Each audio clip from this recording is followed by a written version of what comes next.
अपने पसंदीदा शो के फुल एपिसोड देखने के लिए अभी डाउनलोड करें दंगल प्ले ऐप।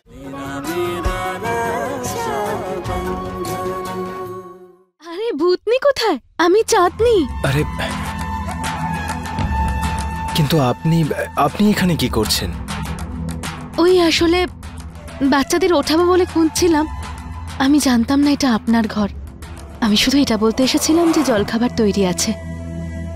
তুমি জলখাবার কেন নিয়ে আসলে? ওটা তো ফুলিমার করার কথা ছিল, তাই না বাবা? আর ও তো জানেও যে আমাদের কি পছন্দ। দেখুন আপনি আমাদের অতিথি, এসব করার আপনার কোনো দরকার নেই। ফুলি জলখাবার নিয়ে আসবে, আপনি আমাদের সাথে খেয়ে নেবেন। আসলে আমি মুগ ডালের পকোড়া বানিয়েছিলাম। হ্যাঁ কাকিমা, আপনি কেন পকোড়া বানালেন?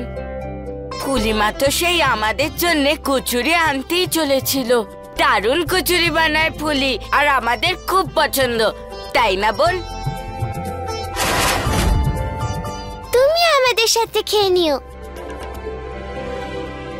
ঠিক আছে। বুঝেছেন বাবা, উনি তো অতিথি, তাই না? আর অতিথিদের দিয়ে কেউ কাজ করায়? ওনাদের তো যত্ন করা উচিত। তাহলে উনি কেন জলখাবার বানালেন? যখন ফুলিমা চলে আসবে তখন আমরা সবাই একসাথে সব কাজ করব। একদমই ঠিক। আগে ফুলি আসুক, জলখাবার খাই, তারপর যত ইচ্ছে হয় কাজ করবি। যা স্নান করে তৈরি হয়ে নে। যা তুই যা। ঠিক আছে বাবা। সাবধানে।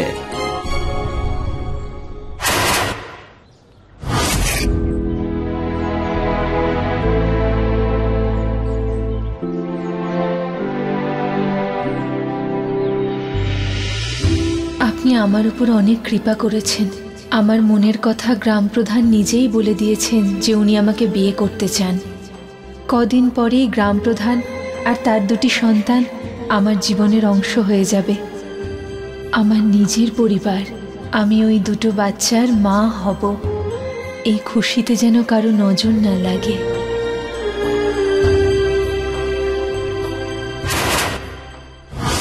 ও মা গো,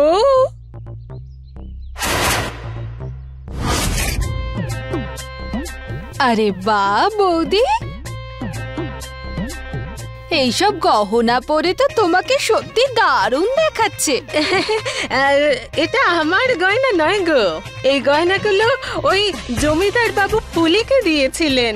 আমি তো শুধু দেখছিলাম গয়নাগুলো সব ঠিকঠাক আছে কিনা। আরে তুমিও দেখো না, ঠিক আছে তো?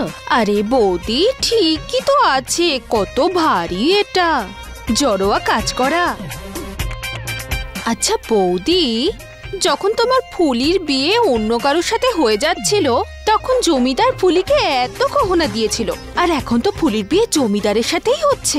এখন তো বোধহয় ওর ওজনের থেকেও বেশি গহনা দেবে ওকে। কে জানে, হয়তো জমিদার বাবু মেয়ের বাড়ির লোকজনদেরও এইরকম গয়না দেবেন। আমার কাছেও তাহলে এই সুযোগে এইরকম গয়না থাকবে। দুদিন বাদে তো শ্বশুর বাড়ি চলেই যাবি। বিয়ের আগে ওই বাড়িতে তোকে যেন আমি আর পা রাখতে না দেখি। লজ্জা শরমও নেই।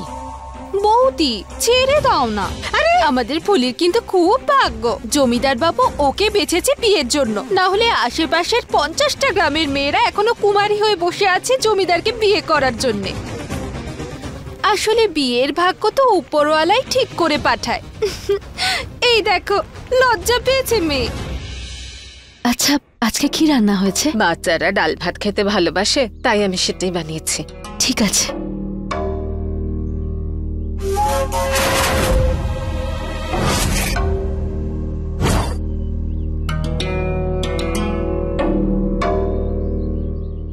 দিদি, তুমি বাচ্চাদের খুঁজছো? তোমরা এদিকে এসো, দেখো তো কে এসেছে। ফুলিমা, জলখাবারে কি এনেছো? দেখাও না।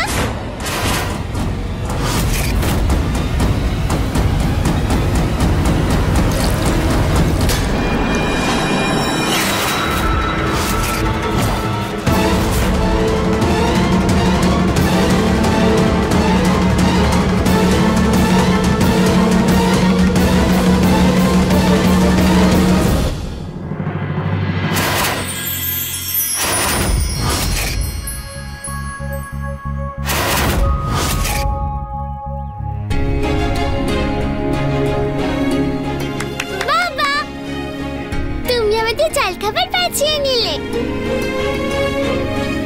আমি সবাইকে দিয়ে দিই। এই নাও। চলে এসো দাদা। চলে আয়।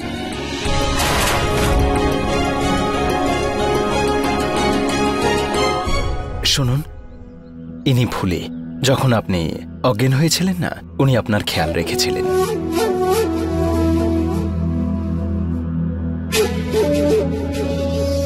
আমি একটু ওদিক থেকে আসছি। এই বাড়িতে শুধু আমার নজর আছে, আর আমি আমার জিনিস কারোর সাথে ভাগ করব না। কাকিমা, দেখো পুলিমা কি কি এনেছে আমাদের জন্য। ও মা, পেঁয়াজের কচুরি, চাটনি, সঙ্গে জিলিপিও রয়েছে।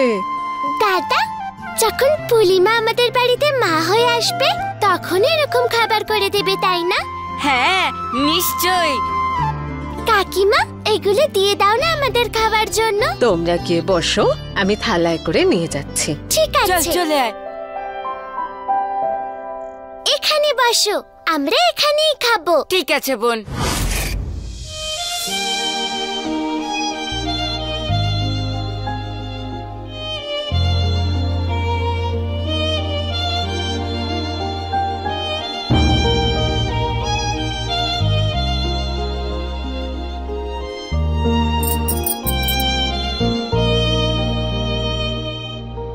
বল ফুলি, কি হয়েছে?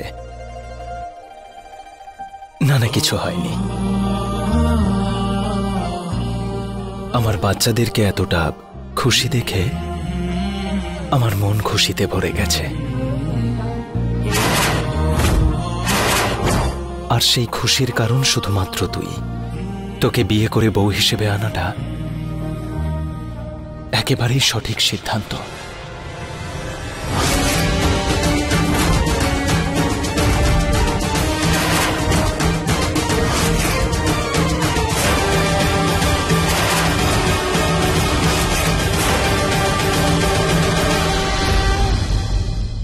আমি আমার মাকে এটা উপহার দেব, নিজের হাতে বানিয়ে।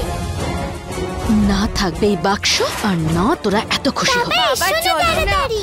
জমিদার বাবু আসছেন। দাদা, আমি তো ওটা এখানেই রেখেছিলাম। তুই পালঙ্কের তলায় দেখ, আমি আলমারির আশেপাশে দেখি।